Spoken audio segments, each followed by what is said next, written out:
Well, good evening. Another wonderful Friday. We've made it through the week with only minor scratches. I'm Nathan. I started this incarnation of the shop in 1995 in my garage, and eventually turned into a business. And the business originated in just doing older BMW motorcycles, which I don't know if you can see. Can they see some of the bikes here in the background? No. Yes. Okay. Well, so basically, we work on stuff from around World War II, 1940, up to 1995 when they quit making these motorcycles. We do some custom stuff. We do some sidecar work. We had a whole spate of times when we did World Traveler bikes. We built bikes for people to travel around the world. We have a guy in Tierra del Fuego on one of our bikes right now. Drove it down from Northern California. And eventually it got to the point where I wanted somebody else to run the business. And that's where Chris comes in. And so in July, Chris bought the business from me. I'm still running it because Chris doesn't know anything. I don't know anything. He doesn't know anything. He just pays the bills. That's it. And so Chris will tell you a little bit about his history about motorcycles, which is only this big, but he'll tell you about the rest of his Compared to you, it's only that big. I mean, it is okay. I was just trying to give you the lead in out of Costello. I was trying to be the straight guy for a minute. It's good. So I'm Chris. I took over the shop from Nathan last July. Since then, expanded the shop's offerings, so we now work on oil heads. So past, what did you say, 94? Yeah, oil came out in 94. Yeah, yeah. So we also work on bikes from 94 to current, oil heads, K bikes, hex heads.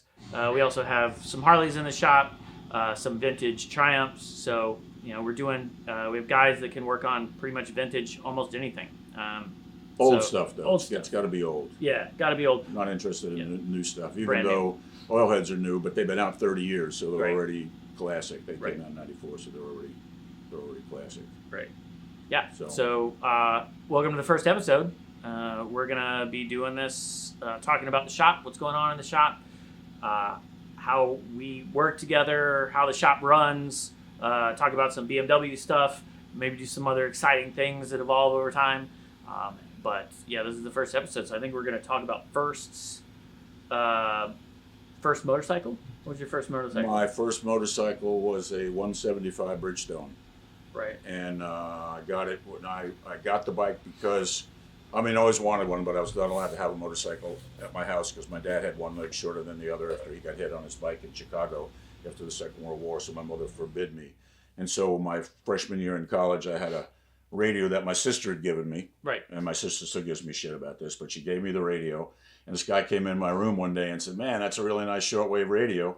And I said, "What do you got to trade?" And he said, 175 Bridgestone motorcycle. And I said, "Done deal." And so we swapped bikes.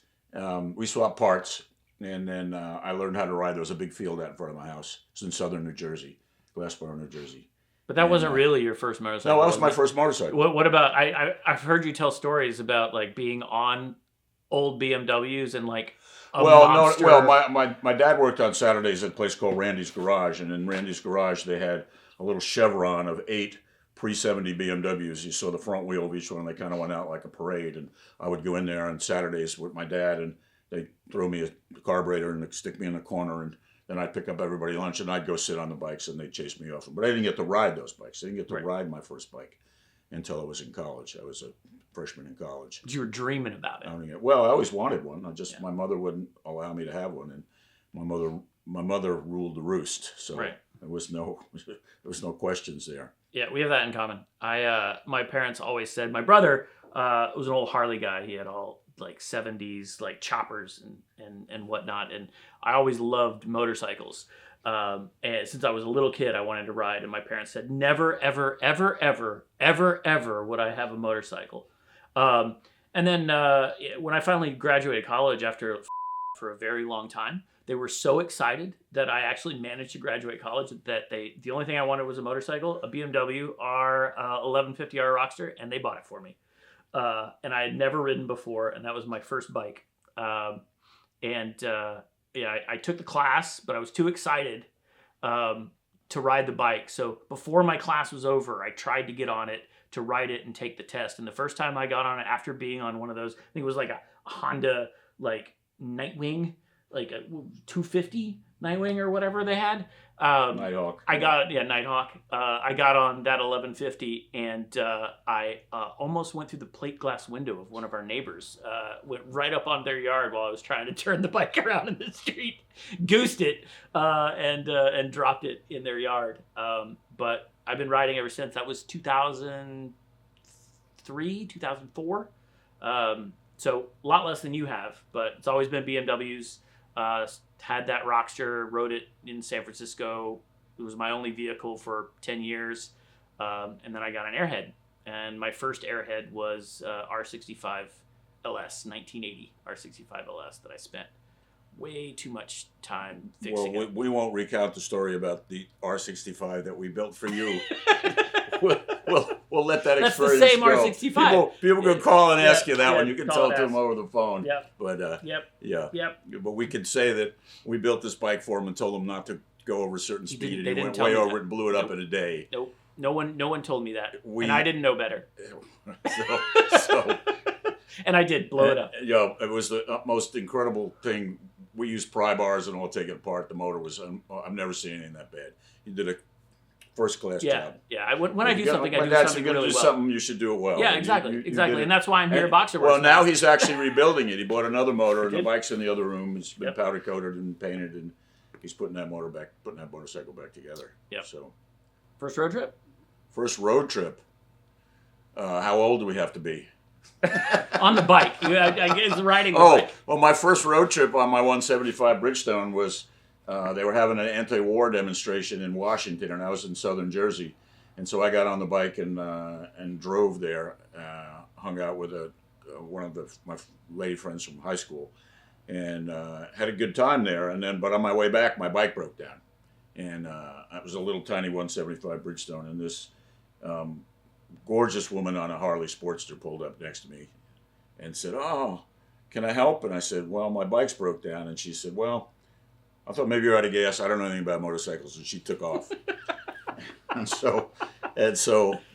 I felt like about this big. This gorgeous woman comes up on this bike, and I'm sitting there fiddling with this thing. Anyway, I got it fixed, and I drove, all the way back to South Jersey. That was my first kind of road trip. I mean, I got road trip stories at the Yin Yang. Oh, yeah, you do. But that was my You've been all over. that was my first road trip. Yeah. Yeah. Yeah, mine was when I moved from Colorado after graduation to the Bay Area. I packed everything that I had. I was moving, packed everything that I had on the motorcycle. I was loaded up, backpack, giant pack on the front, the tank. Both sides were filled up to the brim behind me. And I rode from Pueblo, Colorado to San Francisco. I had a Camelback on, so I had something to drink through Death Valley. I would make sure to get in the shadow of a semi, so I wasn't burning myself up in my gear. And when I finally got to San Francisco, I was going across the Bay Bridge from Oakland, and I'd never heard of lane splitting. I'd never lane split before, and I see these two cops like just blow through, and I was like, well, I guess I can do it. So I started following them, and I followed these two police officers lane splitting across the Bay Bridge into San Francisco. And that was the start of years and years of going very fast between cars. And living to tell about it. And living to tell about most it. of the I mean, I people- did total 2 of those bikes. Well, most people in California understand that. Right. So they know that. Yeah. You're going to go between them. They're not necessarily happy about the fact that you're going in there, but it's their decision to be in the car and Right. their decision to be in the bike. But trying to get that passed in a lot of the eastern states, but it hadn't happened. Yeah. Yeah, people don't change lanes in San Francisco, and I think it's because of the motorcycles going between them. Like, no one ever changes lanes. I did have a guy blow an air horn outside of his car when I went by one time, and that made me angry. Well, But people are upset that they're sitting there while you're it's true. boogieing by. You should have motorcycles. That's- You should have motorcycles. I- That's why you have I motorcycles. can't agree with you more. Yeah. First repair. Let's see. One of my first repairs was I came down here on a couple of us came down here from New Hampshire on old motorcycles, and the brakes were worn out. By the time we got here, the brakes were worn out. And we got new brake linings, but in order to put a lining on, once you put it on, you have to normally put it on a lathe and radius it. If it's a 10-inch drum, you have to radius it 10 inches so that the entire drum is encompassed by the pads, the shoes going out. Sure. We didn't have any of that stuff, so my friend Steven and I spent an entire Sunday with these on the sidewalk, using the sidewalk as like sandpaper, and scraping them on the sidewalk, and then putting them on the bike with a little bit of chalk and putting them on and seeing where it was hitting and scraping them on. And we did that for about 12 hours before we got it to work. Because, we didn't have any money to do anything, and we didn't know how to do anything. We were in the process of kind of learning how to fix that stuff. Yeah. Yeah, my first repair was that R65 LS that I got. It was not in great condition when I got it from the dealership. And it ended up breaking down on the Bay Bridge. And so I found this shop that guy Dick Sullivan, who I think was the head mechanic at the first BMW dealership ever, and was a lead mechanic all over the Bay Area for years and years and years. He must have been like your age now. Nobody's as old as I am. Well, nobody is, but he was as old as you were back then. And he had a garage in Oakland, and people could just bring their bikes in, BMWs, and he would tell them what to do, take that off, put that there, smoking cigarette after cigarette, drinking whiskey. Every once in a while, a woman would come in, and they would go to his back apartment, and he'd come out later and keep yelling at you and pointing at do this, now do this, now do this. And then he'd laugh at you sometimes because you were an idiot, or I was an idiot, which you still do. I mean, it's just I try not to. We've all gotten so used to it that it's second nature now. Yeah. Oh, did it, Chris? Oh, I got you. Okay, Yeah. I'll fix it. Yeah, Chris lost his keys again. And so I took that whole LS apart, put it all back together. Did it run when you were done? Oh yeah, Oh, yeah, okay. it ran. I got custom paint. It looked how it looked when I brought it to you. And I had done that originally, but I didn't remember what I did because I had somebody telling me what to do each step of the way. So, and I hadn't, by the time I got here, that had been 10 years previous. So, I didn't keep up with the knowledge. But doing it here every day, some things are sticking. My actual first repair was I was on my way to Syracuse, New York, and my bike quit running. And I pulled over on the side of the road, and I realized that I thought I knew what happened. It was a wire had come off my coil, and so I had to take my tank off. And I had a canvas bag that I'd made over it that was tied down, and I kept all my stuff that I ate and all my tools inside it. But on the underside of it was a little leather stash area where I kept all my consumables, we'll call them.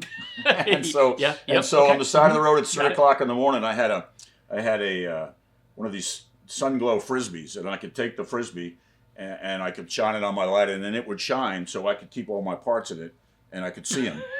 And so I was taking it apart, and a New York State Trooper came by, and he got off, and he said, "Hey, what's up?" And I told him, and he said, "Can I help you?" And I said, "Yeah, you can hold my tank." Well, the tank has two little spigots that come out where a crossover goes for fuel, and I had two rubber brake stops on it, and he was holding it in his hand, and one of them fell off, and he looked, and all of his gas was running down. He's a state trooper now. He's all covered up. One of his gas, and so he takes my tank, and he throws it on the ground. Of course, it flips over, and underneath it, and all my dope runs out on the ground. And he looks at it, and he looks at his leg, and he goes, "F this," and he gets in his car and flies down the road. And I had to pick all my shit up and fix my bike. Got it off. And he decided, well, do I bust him? Or do I? And he was completely was down into his boots. Yeah. And so he says to the hell of it, jumped in his car and wheeled off, and that was the end of that. Yeah. Well, that was really my first repair. Right. And you're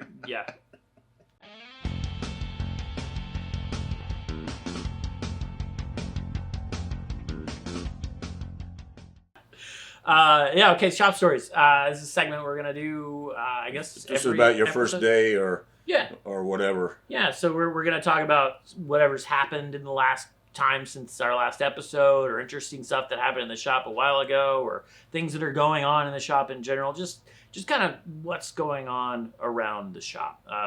For me, since we're talking about firsts, This is my first motorcycle shop that I've That you've owned. that That I've makes owned. perfect sense. Yeah. So, I would talk a bit about that, how that happened. Nathan had been trying to sell the shop for a while, and nothing had really worked out. There were, some personality conflicts. There were some, people weren't able to see the value in the shop. Well, most of it was that the way my bookkeeping is done is legal but sparse, and that's from the advice of a guy who helps me with my taxes. And so Right. I couldn't provide P&Ls or anything to anybody They who wanted- wanted, the regular format stuff for anybody buying a business. yeah, I couldn't. and you had couldn't some people provide who that. were interested. Yeah, but and I could just tell them fell where through. everything, where all the money went and what we did and all, but it just wasn't. It wasn't fancy enough, I guess, Right. to those people. Right. There wasn't enough paper, stacks of paper. They wanted No. reams. And for me, it just kind of made sense. I was getting out of a career in game design, and I was kind of burnt out, and I was looking to do something else. And it's rarely get an opportunity like this in such a shop that has so much prestige and quality, and is known all over the world. And so I came down. I spent 2 months here to make sure that it was the right fit. First of all, Nathan and I had to get along. I had to get along with the guys in the shop. I had to make sure that this is something that I wanted to do. I had to make sure that I had the capability of learning how to work on motorcycles. Well, we haven't figured that part out yet. Well, we're getting there. Come on. We really haven't figured it out yet. So yeah, it was a good 2 months though. We found out, Nathan and I do get along. The guys at the shop are great. We have a similar management style. We have a similar idea about how the shop should be run. I want to keep it as a mom and pop. That was another thing that you were worried about. You didn't want it going corporate. Well, I didn't know. I was pretty sure no corporation was going to buy the shop. But the mom and pops are a quickly disappearing Right. entity, and we're a place where you can come in and talk to the guy working on your vehicle and come in the back and actually watch it happen, and so on and so forth. That stuff's they give you a cup of coffee and TV set and say Right. we'll call you when we're done. That stuff's it doesn't work real well. It's not what I grew up in an environment like this as far as repairs go, and I've always worked in an environment like this, even though they were a little more structured. The dealers I worked for, where we were kind of segregated from the crowd, but they had glass windows, and so you could watch your bike being worked on.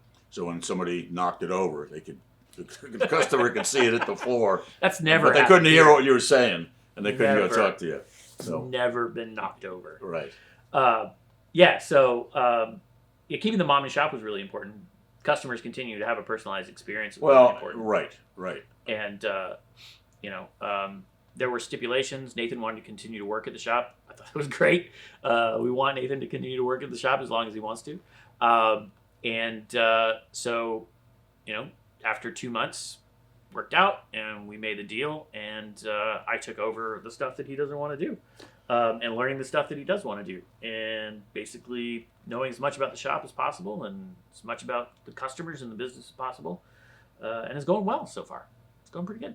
It's been 9 months now, 10 months. Well, July, so that's 6, 7, 8 months. Yeah. But 2 months before that, I was here. That's true. So, yeah. That's true.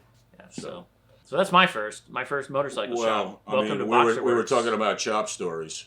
Yeah. Before I had this incarnation of the shop, I worked out of my garage at my house on the other side of Athens, and I had